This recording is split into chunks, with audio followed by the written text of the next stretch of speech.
Good morning students. जैसा कि English की क्लास कल हमने पढ़ी, उसमें इंग्लिश का पहला लेक्चर, पहली जो पोइम थी वो हमने कल पढ़ी थी। आज हम सेकंड पोइम अपने इंग्लिश पोइट्री का है फ्लेमिंगो बुक के, वो हम पढ़ने जा रहे हैं। तो इंग्लिश का जो सेकंड पोइम है अपनी, उसका नाम है an elementary school classroom in a slum. An elementary school classroom in a slum, ये हमारी पोइम है। इसके जो पोइट हैं स्टेफन स्पेंडर, वो इस पोइम के पोइट हैं। स्टेफन स्पेंडर की काफ़ी सारी पोइट हमने पोइम पढ़ी हैं, पहले भी 10th क्लास में भी, +1 क्लास में भी पढ़ी हैं। इस क्लास में भी अपनी एक पोइम है an elementary school classroom in a slum. Elementary means क्या होता है, इस पोइम का मतलब क्या है? एलिमेंट्री मतलब प्राइमरी, स्कूल, क्लासरूम एक प्राइमरी स्कूल का एक क्लासरूम है, क्लास का कमरा है इन स्लम।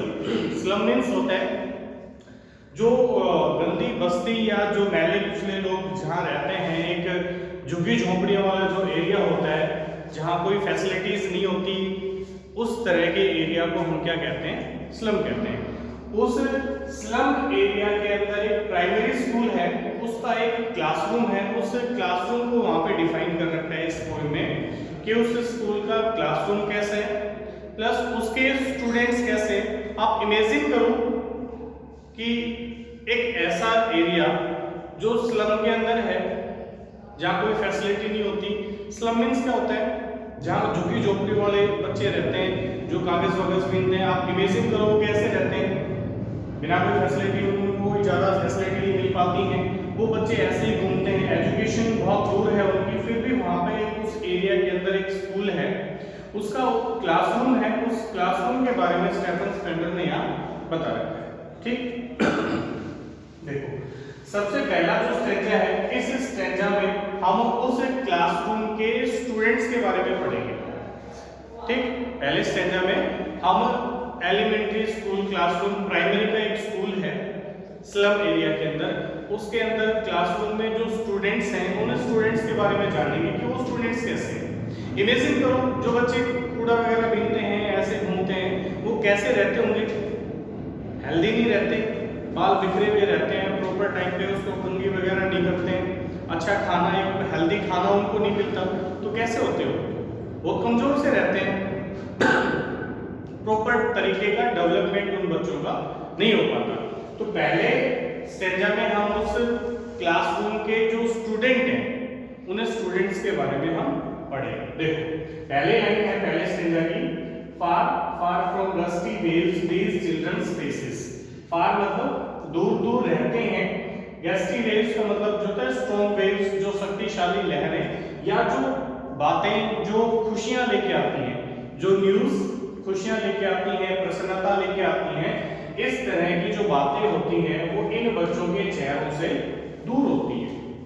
जो बातें खुशियां लेके आती हैं, प्रसन्नता लेके आती हैं, जो अच्छी चीजें होती हैं, वो इन बच्चों के चेहरों से दूर होती हैं। लाइक रूटलेस वीड्स, जैसे कि बच्चे कैसे होते हैं? लाइक रूटलेस वीड्स, रूटलेस मतलब बिना कोई जड़ के, वीड्स मतलब अनवांटेड प्लांट्स, खरपतवार जो होती हैं। ये जो बच्चे होते हैं वो खरपतवार की तरह होते हैं। The hair tall their pallor, उनके जो बाल हैं वो उनके पीले चेहरे के ऊपर बिखरे हुए रहते हैं। पालर मतलब येलोविश पीला रंग जो होता है, उन बच्चों के जो बाल होते हैं वो उलझे हुए रहते हैं, उनके चेहरों के ऊपर बिखरे हुए रहते हैं। द टाल गर्ल, जो उस क्लासरूम के अंदर एक लंबी जो लड़की बैठी हुई है, the tall girl with her weighted down head, अपना जो भारी सर है वो नीचे झुका के, जैसे वो एक किसी बोझ के तले दबी हुई हो, ऐसे नीचे झुका के वो अपना सर बैठी रहती है। The paper seeming boys, paper seeming जो कागज की तरह, सिमिंग मतलब दिखने वाले जो लड़के हैं, द पेपर सिमिंग बॉयज जो कागज की तरह जो लड़के दिखाई देते हैं, मतलब कागज की तरह क्या होता है? दुबले पतले, अनडेवलप्ड जो स्टूडेंट्स हैं, वो बच्चे उस क्लासरूम के अंदर बैठे हुए रहते हैं। विद रेड्स आईज, उन बच्चों की जो आंखें हैं वो चूहे की आंखों की तरह बाहर निकली हुई रहती हैं, क्योंकि उनको एक प्रॉपर तरीके का खाना नहीं मिल पाता, अच्छे तरीके का एक एनवायरनमेंट नहीं मिल पाता, इसलिए उन बच्चों की जो कमजोरी होती है वो दिखाई देती है। The stunt unlucky heir of twisted bones, the stunt under develop, stunt मतलब होता है अंडर डेवलप, जो अविकसित जो बच्चे हैं, अनलकी जो दुर्भाग्य से हेयर मतलब उत्तराधिकारी बन गए होते हैं, ऑफ ट्विस्टेड बोन्स, उनकी जो हड्डियां हैं वो मुड़ी हुई दिखाई देती हैं, मतलब कमजोर को दिखाई देते हैं। Reciting a father nail disease, जो रिसाइटिंग पढ़ते रहते हैं, ए फादर नैल डिजीज, पिता के जो नैल मतलब जो डिजीज गांठ की बीमारी की जो बीमारी होती है, जैसे उनके पेरेंट्स होते हैं वो भी उसी तरह के एनवायरनमेंट में रहते हैं, तो उनके पिता की जो बीमारी होती है जो वो भी काम नहीं कर पाते, उसी तरीके से वो जो बच्चे हैं वो भी अपने पिता की तरह, जैसे लगता है कि वो अपने पिता का जो उत्तराधिकारी है, अपने पेरेंट्स का जो काम था वही अपना के उसको अपना गुजारा करते हैं। His lesson from his desk, वो जो बच्चे हैं अपने पिता की तरह दिखने वाले, वो अपना लेसन पढ़ते रहते हैं फ्रॉम हिज डेस्क, अपनी डेस्क पे बैठ के अपनी पढ़ाई करते रहते हैं। At back of the dim class, उस अंधेरी क्लास के अंदर, one unnoted sweet and young, एक ऐसा लड़का है जो अननोटेड, जिसने किसी को मेंशन नहीं किया, जिसकी तरफ कोई ध्यान नहीं दे रहा, स्वीट एंड यंग, जो बहुत प्यारा है, जवान जो लड़का है, हिज आईज इल्यूमिनेटिंग, उस बच्चे की आंखें जो एक अंधेरे क्लासरूम के अंदर बैठ के पढ़ रहा है, उस बच्चे की जो आंखें हैं वो एक सपनों के अंदर रहती हैं ऑफ स्क्वायर गेम, स्क्वायर का मतलब क्या होता है, गिलहरी, उस बच्चे की जो आंखें हैं वो एक गिलहरी जैसे पेड़ में खेलती रहती है। In tree room other than this, उस बच्चे की जो माइंड है वो कहाँ खोया हुआ रहता है, गिलहरी के गेम के अंदर, उस बच्चे का जो ध्यान है वो गिलहरी के खेल में बाहर ही खोया हुआ रहता है, बजाय कि अपनी बुक्स के। पहले स्टैंजा में हमने क्या पढ़ा कि जो बच्चे हैं अनडेवलप्ड हैं, भारी सिर, लंबे बाल बिखरे हुए रहते हैं, चेहरा पीला पड़ा हुआ होता है, बच्चे हैं और बहुत ज्यादा कमजोर हैं, कागज की तरह दिखने वाले होते हैं। अनवांटेड प्लांट्स की जो वीड्स हैं, खरपतवार हैं, उसकी तरह वो ऐसे ही बिखरे हुए रहते हैं। एक जो बच्चा है वो अपनी अंधेरी क्लासरूम के पीछे बैठ के पढ़ रहा है अपने पिता की तरह, वो उसके भी गांठ की बीमारी ऐसे है वो दिखाई देती है। और एक जो बच्चा अपनी बुक को छोड़कर, उसका माइंड कहाँ है, एक गिलहरी के खेल के अंदर ही उसको दिखाई देते हैं। सेकंड जो स्टेंजा है इसमें हम पढ़ेंगे कि वो जो क्लासरूम, पहले स्टेंजा में हमने स्लम एरिया के अंदर जो प्राइमरी स्कूल है उसके स्टूडेंट्स के बारे में पढ़ा है, पहले स्टेंजा में उन स्टूडेंट्स के बारे में पढ़ा है। सेकंड स्टेंजा में हम पढ़ेंगे कि उसका जो क्लासरूम है वो किस तरीके का है, क्लासरूम के बारे में पढ़ेंगे। स्टूडेंट्स के बारे में तो पता लग गया हमें कैसे स्टूडेंट्स है वहां पे, दूसरे स्टेंजा में हम क्या पढ़ेंगे कि उस क्लासरूम के अंदर जो क्लासरूम है उसका एनवायरनमेंट कैसा है, वो क्लासरूम कैसा है, इसके बारे में पढ़ेंगे। चलो देखते हैं। ऑन सॉल्टिंग वॉल्स, जो दीवारें हैं, सॉल्ट मतलब खट्टा, एक एसिड जो होता है, खट्टे रंग की दीवारें, या उसका जो कलर है वो क्रीम कलर, जो फेडेड जो क्रीम कलर है उसकी दीवारें हैं। डोनेशंस, डोनेशंस का मतलब होता है जो दान देने वाले, आपने देखा होगा कि गांव में जो किसी स्कूल वगैरह में जो कमरे वगैरह बनवा देते हैं किसी की याद में, तो उसके बाहर एक बोर्ड लगा देते हैं, साइन बोर्ड लगा देते हैं, उस साइन बोर्ड पे लिखा हुआ होता है कि उस कमरे को किसने बनवाया है, किसने दान दिया है, उस एक बोर्ड पे लिखा देते हैं। तो उस जो दीवारें हैं उस कमरों की वो है क्रीम कलर की हैं, फेडेड क्रीम कलर की हैं, उनके ऊपर जो दानकर्ताओं के नाम लिखे हुए हैं। शेक्सपियर्स है, जो शेक्सपियर है उसकी फोटो लगी हुई है उस रूम के अंदर। क्लाउडलेस एंड डाउन, क्लाउडलेस बिना बादलों के जो मॉर्निंग टाइम है उसकी एक सीनरी लगी हुई है। सिविलाइज्ड डोम, सभ्यता की जो इमारतें होती हैं उस इमारतों की फोटो लगी हुई है उसके अंदर। राइडिंग ऑल सिटीज, जो लगभग हर शहर में ऐसी जो गिरजाघर टाइप में जो दीवारें होती हैं, किसी शहर की पहचान होती है, इमारतें, उनकी फोटो लगी हुई है। Band flowery torrents valley, Austria के अंदर जो टॉरेंस वैली है, एक घाटी है, वो घंटी के आकार की है, उसकी उस फोटो उसके अंदर लगी हुई है उस क्लासरूम के अंदर। वन ओपन हेडेड मैप, एक खुला हुआ जो मैप है वो उस क्लासरूम के अंदर लगा हुआ है। Awarding the world it's world, जो बता रहा है कि ये बहुत लंबा चौड़ा जो संसार है उसके बारे में बता रहा है। अब यहाँ तक हमने पढ़ा, इसमें क्या है, क्लासरूम जब आप देखते हैं तो क्लासरूम में सीनरी लगी हुई है, जो सुबह का टाइम है, सूर्योदय का टाइम होता है, सुबह मॉर्निंग टाइम होता है, उस समय की एक सीनरी लगी हुई है, दूसरा शेक्सपियर की फोटो लगी हुई है, तीसरा है कि टॉरेंस वैली एक घाटी है, उस घाटी की एक सीनरी है उसकी फोटो लगी हुई है, जो दान करता है जिन्होंने उस रूम को बनाया है या उस स्कूल में जिसने डोनेशन दिया है उसकी फोटो लगी हुई है या उसके नाम लिखे हुए हैं, ये सब उस क्लासरूम के अंदर लगा हुआ है। एक मैप लगा हुआ है उस क्लासरूम के अंदर, किसी दीवार के ऊपर एक मैप लगा हुआ है जो बता रहा है इस संसार को।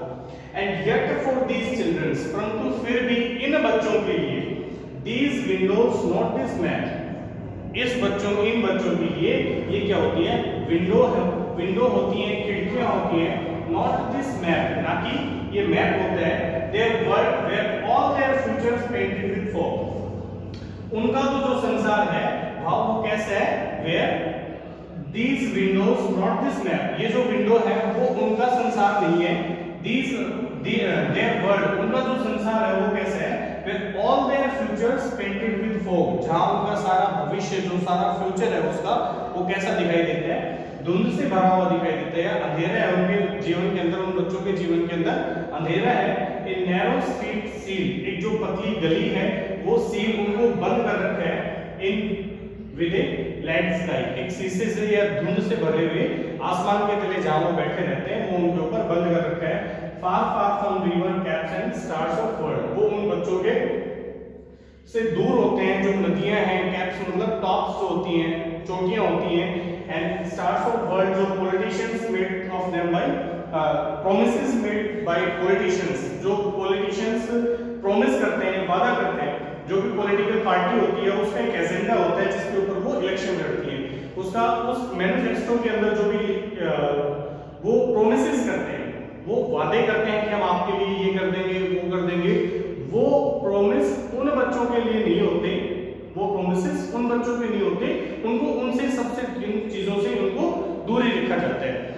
एक इस स्टैंजा के अंदर हमने देखा कि ये सब चीजें लगी हुई है, ओपन मैप लगा हुआ है, जो खिड़की है, मान लो ये जो अपने सामने खिड़की है, इस खिड़की से हम क्या देख रहे हैं, बाहर की चीजें देख पाते हैं, जो विंडो होती है उससे क्या देख पाते हैं, बाहर की चीजें जो देख पाते हैं कि बाहर हो क्या रहा है। इन बच्चों के लिए वो अपनी एक गली के अंदर रहते हैं, वो बच्चे कहीं बाहर नहीं निकल पाते क्योंकि फाइनेंशियल स्टेटस उनका बहुत कमजोर होता है, बहुत कमजोर बच्चे होते हैं, वो कहीं बाहर नहीं घूम पाते। उन बच्चों की जो खिड़कियां हैं ये बाहर की चीजें, हम तो इस खिड़की से बाहर देख पा रहे हैं, बच्चे तो वो भी इस खिड़की से बाहर देख पा रहे हैं, पर जो फाइनेंशियल स्ट्रॉन्ग होते हैं वो तो जो टॉयलेट्स वैली है उसको जाके भी तो देख सकते हैं, सभ्यता की इमारतें होती हैं वो जाके अपना खुद भी तो सीन कर सकते हैं, जो और जो चीजें हैं मॉर्निंग सुबह का जो सीनरी है उसको हम कहीं ऐसे बाहर घूमने जाते हैं तो वो सीन हम देख सकते हैं, सनसेट पॉइंट है, सनराइज पॉइंट है, उसको हम देख सकते हैं। पर इन बच्चों की फाइनेंशियल कंडीशन, इन बच्चों का फाइनेंशियल स्टेटस क्या होता है, बहुत कमजोर होता है, इसलिए वो बच्चे उसको प्रैक्टिकली नहीं देख पाते।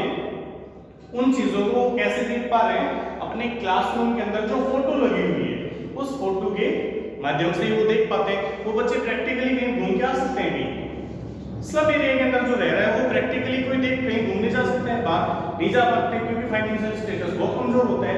इसलिए उन बच्चों की जो खिड़की है वो क्या है, दीवारों के ऊपर जो लगी हुई है चीजें वहीं से देख पाते हैं। हम बाहर घूम सकते हैं, जो भी है फाइनेंशियल स्ट्रॉन्ग पीपल है वो बाहर देख सकते हैं, घूम के आ सकते हैं। पर ये जो बच्चे होते हैं स्लम एरिया के अंदर रहते हैं, ये कैसे होते हैं, फाइनेंशियल वीक होते हैं, इसलिए ये बच्चों के बाहर की जो चीजें हैं, जो अच्छी चीजें हैं वो कैसे देख पाते हैं, अपने क्लासरूम के अंदर जो फोटो लगी हुई है उसी से देख पाते हैं। इसलिए उसको क्या बोल रहे हैं, पोएट क्या बोल रहा है, विंडो बोल रहा है, क्योंकि उन चीजों को साइड सीइंग कैसे कर पाएंगे, वो अपनी क्लासरूम में फोटो लगी हुई है इसलिए वो देख पाते हैं।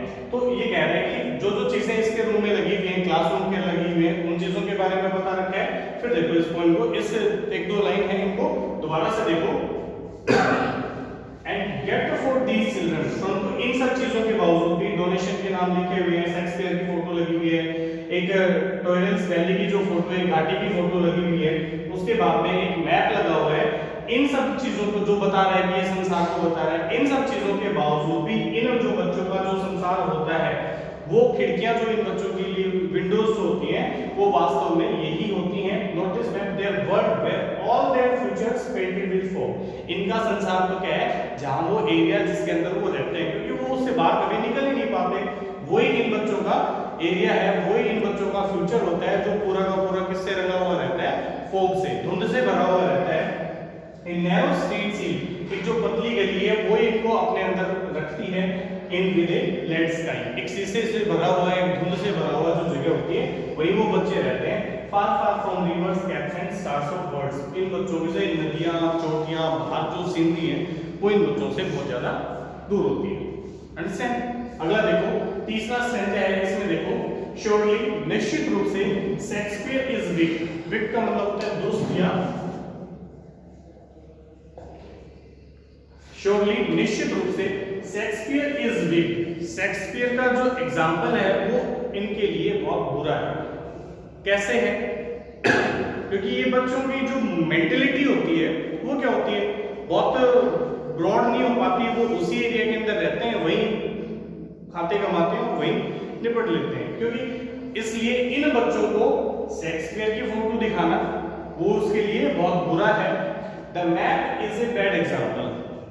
और जो उसके अंदर फोटो लगा रखी है, जो मैप लगा रखा है, तो उस पूरे वर्ल्ड को जो भी है, रिवर्स है, नदियां हैं, जो पहाड़ हैं, जो सीनरी है, वो इन बच्चों के लिए बुरे एग्जाम्पल है। क्यों बुरे एग्जाम्पल है? क्योंकि बाहर को कभी निकल ही नहीं पाते, इसलिए इन बच्चों को surely Shakespeare is weak, the map is a bad example.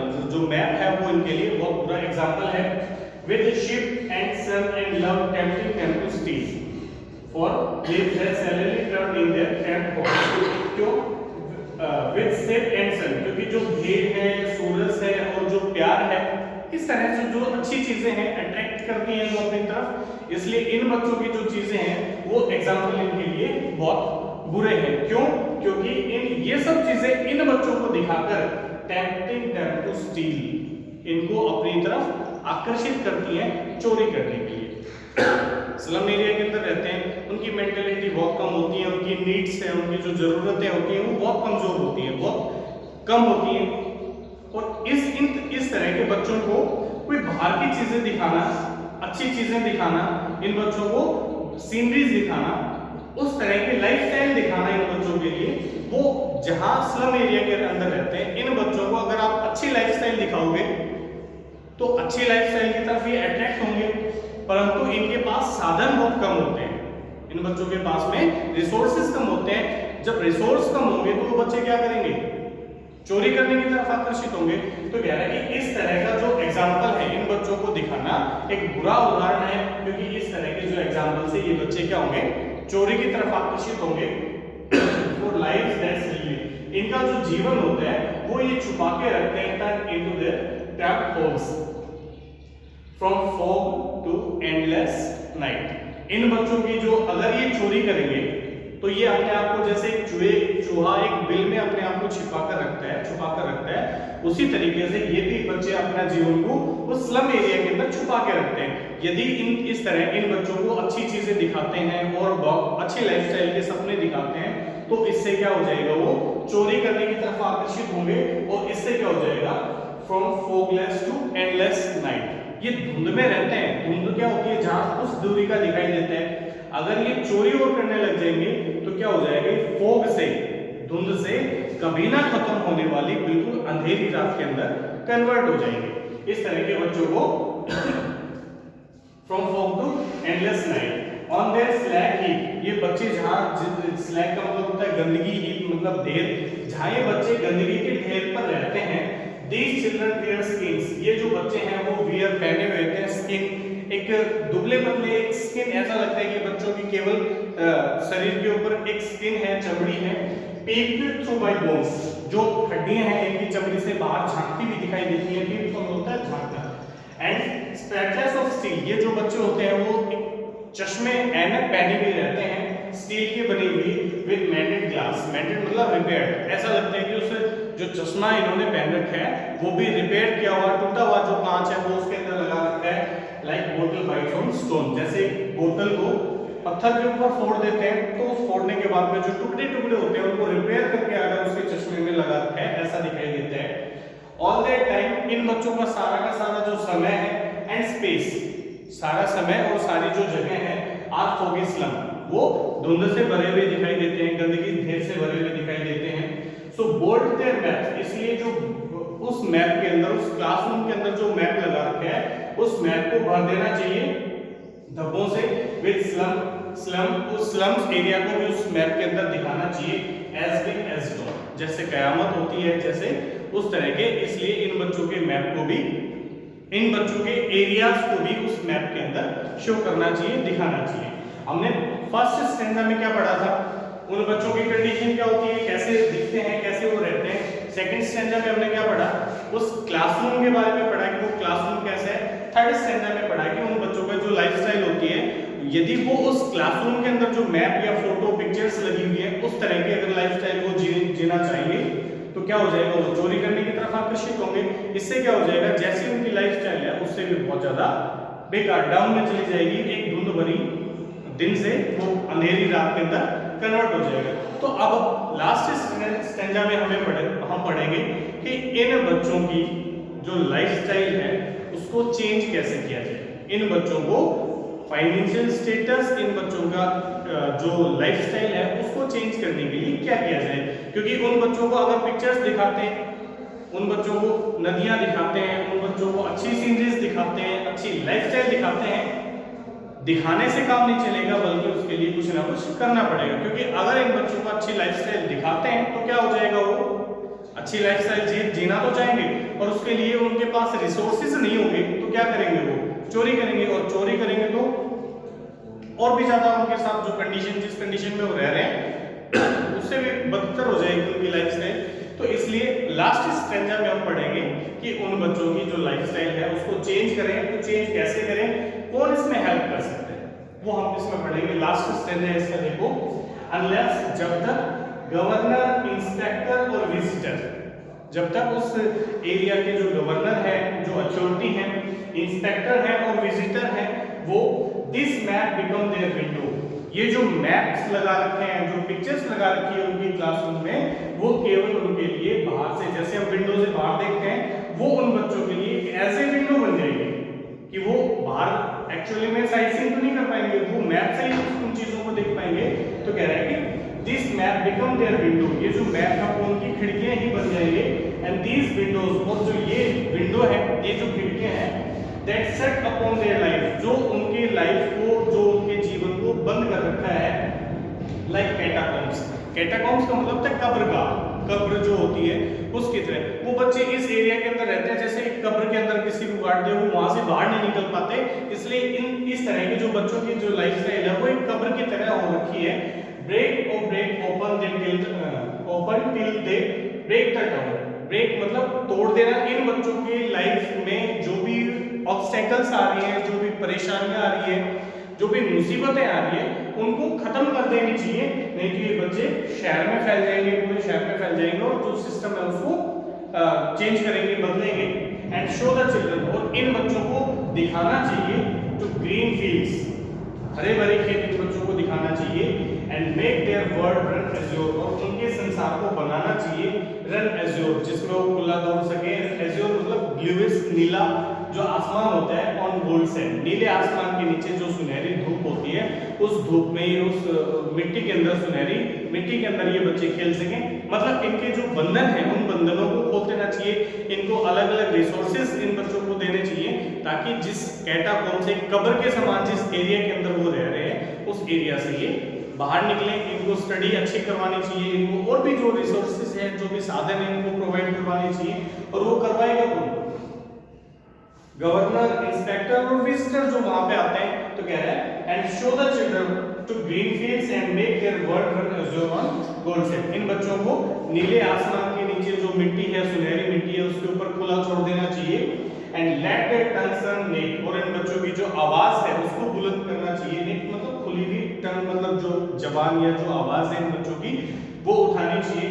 Into books the white and green leaves open, और इन बच्चों की जो आवाज है वो इनटू बुक्स, बुक्स के अंदर जो इनकी आवाज है, या इनको बुक्स और जो हरे भरे जो पत्तियां हैं वो उस तरह के एरियाज के अंदर इनको इनकी आवाज़ उठानी चाहिए या उनको दिखाना चाहिए कि इस तरह के जो एरियाज या इस तरह के जो किताबें हैं उनको अच्छी स्टडी है वो प्रोवाइड करवानी चाहिए इन बच्चों को। हिस्ट्री देयर्स, जो इतिहास है वो उन्हीं का होता है whose language is the sun, जिसकी लैंग्वेज के अंदर, जिसकी भाषा के अंदर एक चमक होती है सूरज के समान, एक दृढ़ता होती है जिसके आवाज के अंदर, उस तरह के इन बच्चों का जो फ्यूचर है वो इस तरह के कर देना चाहिए ताकि एक इतिहास बना सकें, उस स्लम एरिया से निकलकर आगे प्रोग्रेस कर सकें। इसलिए हम सबको और गवर्नर, इंस्पेक्टर हैं, इन सबको भी मेहनत करने, इन बच्चों को जो रिसोर्सेज हैं वो हमें देने चाहिए। उम्मीद करते हैं कि आपको ये जो पोइम है ये समझ में आई होगी और कल हम अगली जो अपनी थर्ड पोइम है वो पढ़ेंगे। आप इस पोइम में से अगर कोई मीनिंग समझ में नहीं आ रहा हो, कहीं प्रॉब्लम आ रही है आपको, तो आप कमेंट कर सकते हैं या फिर आप अपने व्हाट्सएप ग्रुप में मेरे से कोई भी प्रॉब्लम है वो आप शेयर कर सकते हैं। इस पोइम के जो असाइनमेंट्स हैं, क्वेश्चन आंसर हैं, वो आपको व्हाट्सएप के माध्यम से आपको अपने ग्रुप में हम डाल देंगे। Thank you.